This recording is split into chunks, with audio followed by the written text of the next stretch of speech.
This video is sponsored by Carter, manufacturers of water pumps and fuel pumps since 1909. Visit carterengineered.com to learn more. Built by industry experts and the certification professionals at ASE, the auto maintenance and light repair is slightly different from the regular ASE certifications.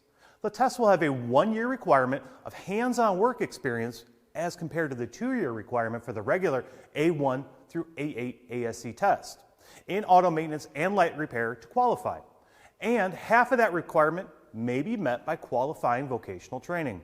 Remember, like all ASE certifications, the credential will be valid for 5 years and recertification would be required once it expires.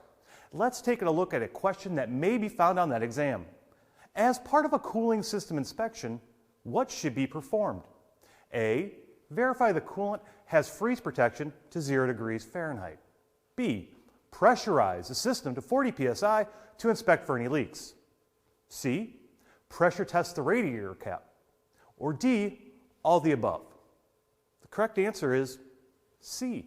The cap should be tested to ensure that it is able to hold the specified pressure rating that is typically found on the cap itself.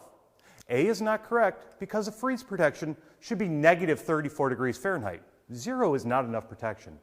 B is not correct because a cooling system should be pressurized no higher than the rating of the pressure cap, which is usually less than 17 psi. Make sure to sign up for tomorrow's Technician University, where you can access learning courses to help supplement your automotive training. Everything from tire service to variable valve timing is covered in these free technician modules taught by leading industry professionals. Good luck.